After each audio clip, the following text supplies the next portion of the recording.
your story, and this is my story. The evidence we have currently demonstrates that life on Earth appeared roughly 4 billion years ago.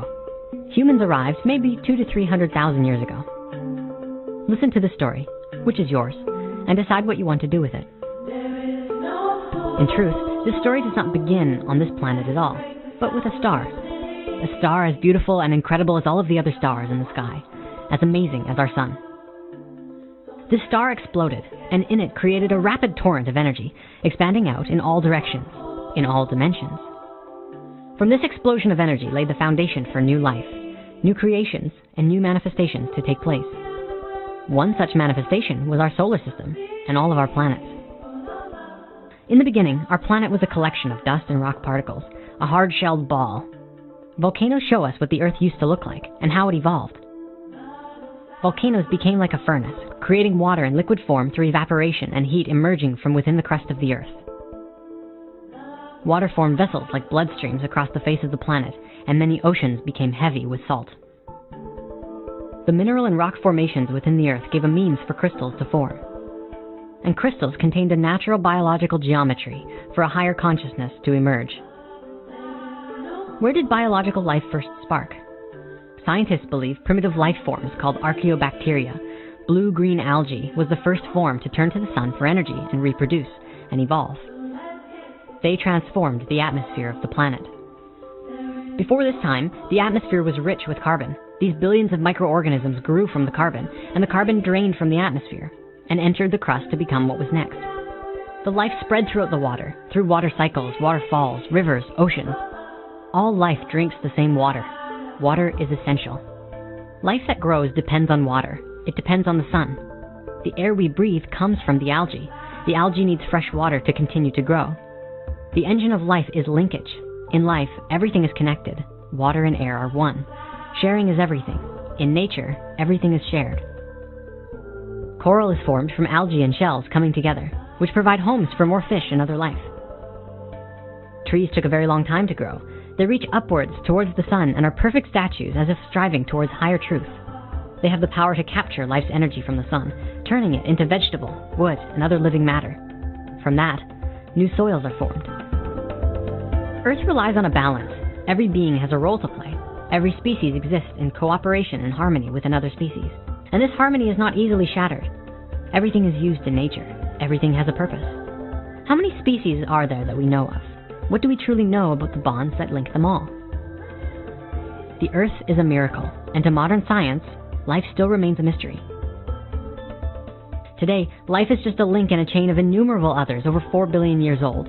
And within just a pinprick of that amount of time, we, the Homo sapiens, with our tremendous brains and nearly limitless potential, have disrupted that balance completely. What this means is that there's something really magnificent and fantastic about us. And we may have dropped the ball a bit. Humans appeared on this planet several 100,000 years ago, and we have transformed the face of the planet. There are many stories about how it happened. Nobody knows for sure.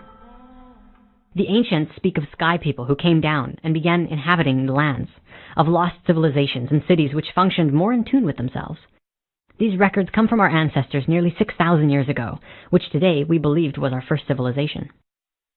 Regardless of where we came from, we can see what has happened since we have arrived. This is what we're going to look at. We're going to do it in short form because it's really depressing. So just bear with me while we go through this. We have taken control of every species of life, of all lands, and turned it for ourselves. We took control of animals to help discover and conquer new territories. We subjugated the growth of plants, calling it agriculture. From that spawned cities and civilizations, eliminating the need to migrate around and scavenge for food. Now, it was in our backyard. But that wasn't enough. We needed more.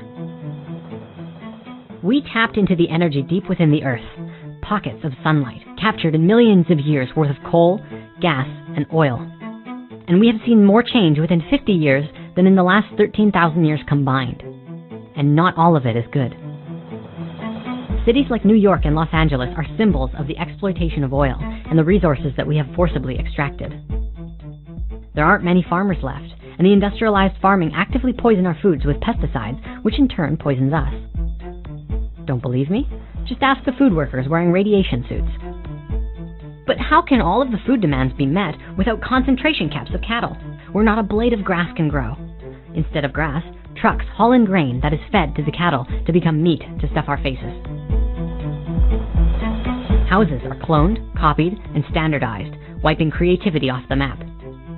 Everywhere, machines dig, rip, bore, and tear into the earth, faster and faster, without any regard for the millions of years worth of what Mother Earth has been creating. Excessive mining will soon exhaust all of the planet's reserves. 100 millions of metric tons of fish have been exhausted. Most large fish have been fished out of existence because they no longer have time to reproduce. Globally, water levels are falling. Places like Las Vegas are the biggest consumers of water in the world, where in other places they have none, and women dig aquifers day after day. Deforestation tears up the earth to make way for new factories. In some places, deforestation is a last resort for survival. Every 1 in 6 humans live in a crowded, overpopulated environment and don't have access to clean water or even electricity. The current plan, it seems, is to pick every pocket of sunlight and use it all up until there's none left. Even heating the tar sands in Canada is getting sumptuous. The way we burn fuel pumps carbon back into the atmosphere, upsetting the Earth's climatic balance as well. How long can this mirage continue? How long can we continue to fool ourselves into thinking that we can survive on this Earth that we're creating? This is our home. It is our responsibility to ourselves and to everything else on this planet to correct the mistakes that we've made. Now I'd like to make something clear about what's just been shared. What we've been looking at, the poverty, the water levels, the exploitation of oil, and raping Mother Earth's body for anything that we can get our hands on. Well, this is often looked at as the cause of what's going on. In truth, this is the result. This is what we've created as a result of what's going on. So what's really going on? This is something we've looked at before in spirit science. This vibe that often feels like a gnashing, gnawing, tearing apart feeling. It feels like it's happening inside ourselves, and most of us don't have any idea of what it is. It's the separation, and all of the stuff that comes from it. The fear, the anxiety, the I'm not good enough, the I want to have power over you. All of that is the result of the same thing, the feeling of being separate. The illusion that you are separate, and the fear and the hurt that comes along when you think that you are alone. You are not alone. We are not alone. It's time that we recognize that we are the power. We are the planet. We are the ones to create the new world for ourselves. It's not up to someone else. It's not something we need to vote on. It's not even something that we need to wait to do. It's a space that we can come from, a space that we can come to within ourselves. All of the problems of the world could be fixed overnight if everyone could come from that space. In the current world, we lie to ourselves and each other all the time. We tell each other that we can't do it, that we're not good enough. When we lie, every action we take is in defense of that lie. Until we can come to a space where we are honest with ourselves, then we can start to be real with ourselves. When we come from that space, we can come to the table with something new. A new space that says, okay, what's going on? How can we fix it? Through conscious conversations with each other, we can think of new ways of doing things. Hey, shut that machine off. It's poisoning us. Done. Hey, let's rewrite our healthcare system. Let's try doing something new that works. Done. Hey, let's make all cars 100% electric. Let's make a way of generating electricity for free. That space you come from that makes that kind of conversation possible is the heart, the unity consciousness, the Christ within, also known as just plain honesty. It's a space that doesn't deny what is real in favor of a more convenient lie. It's a space that is honest about how one feels and what one sees. It's a space that listens with the intention of understanding what another says, rather than just waiting for the other person to stop talking so that you can start talking again. It's a space that's compassionate for all humans, all life, from the best of them to the worst of them. A space that holds all life as a sacred thing, and something that can be explored from a space of excitement and freedom. You are not alone. We can make this happen, and we can all do it together. We can do it for ourselves, and we can do it for each other. We can do it in a way that works. In fact, the only way to do it is to do it together, not on your own, not as the sole leader of the movement, but together.